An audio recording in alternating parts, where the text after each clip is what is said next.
for our ancestors to tell and explain the origins of the world.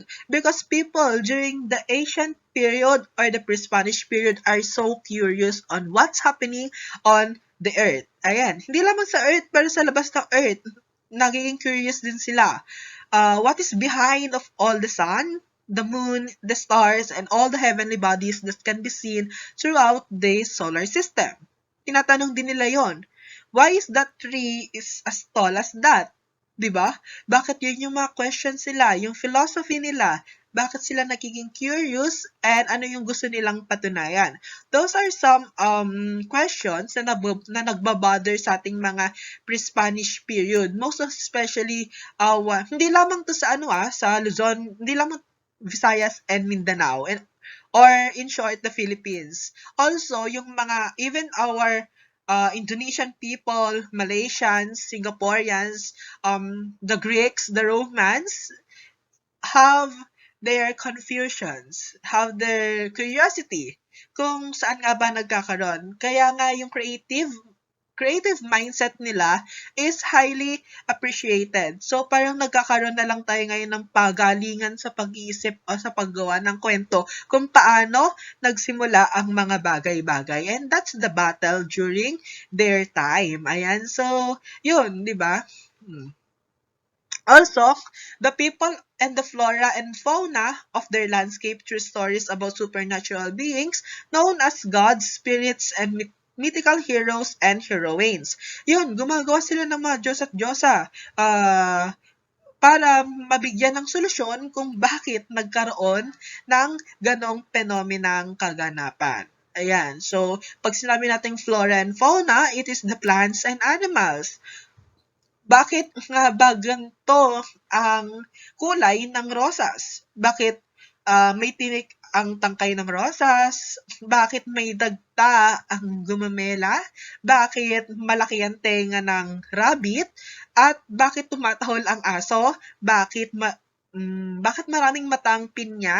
And whatsoever curiosity or judgments na sinasabi nila sa ating mga non-living and even the living things. Yan. Even our very own existence ay tinatanong nila kung saan nga ba nagsimula kaya tayo nagkaroon ng iba't ibang religion. Ayan. So, yun yung pinagmulan on the existence. Ayan. Sino nga ba tayo? Sino gumawa sa atin? And like that. Some of the more popular examples of mythology known to mankind are that of the Greeks. Their stories about the gods, led by the powerful yet impulsive Zeus, set in the famous backdrop of Mount Olympus. So, on March, Kuya Kyle will be discussing about the Mount Olympus, and papakilala niya kung sino-sino nga ba yung 15 great gods of Mount Olympus. And that's interesting. Kasi nung time namin, junior high school days, nagkaroon kami ng role play, and yung napatapat sa amin is si Dionysus, the god of the wine. Ayan. God of wines siya.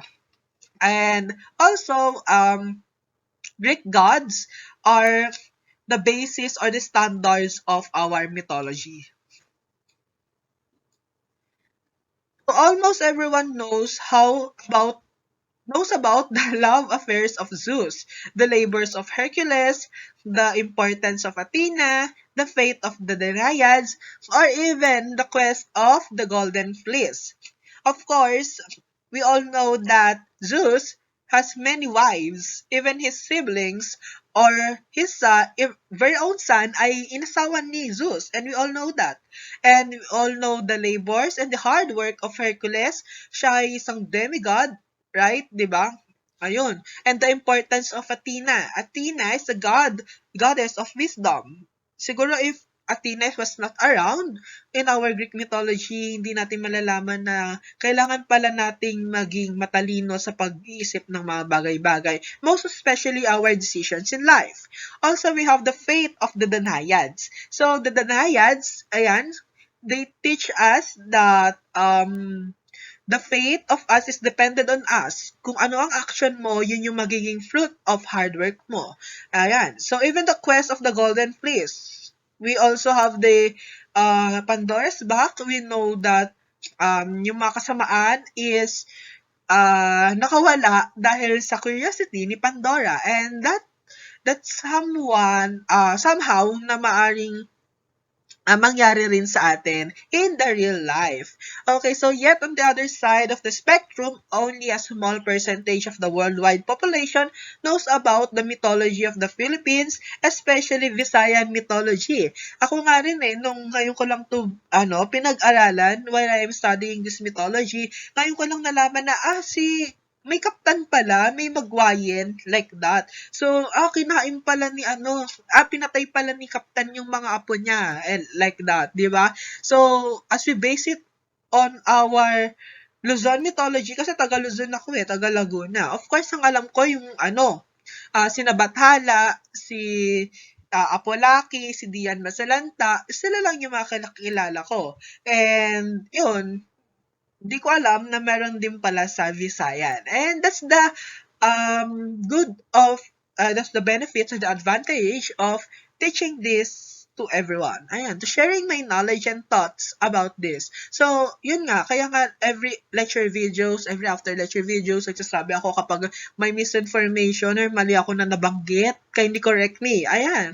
Yan kasi we are all learning throughout the process. Ayan.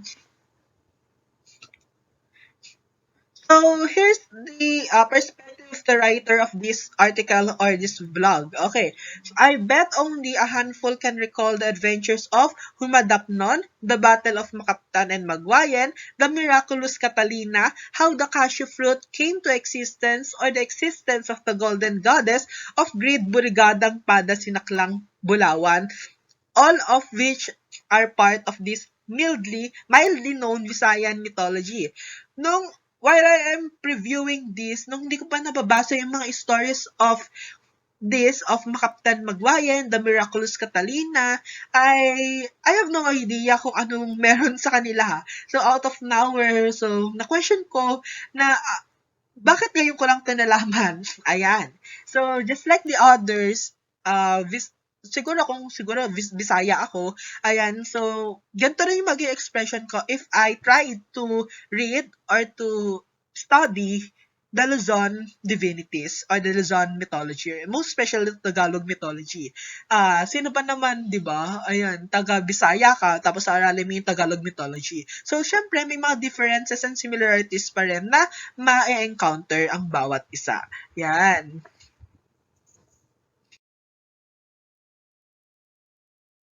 So, yeah.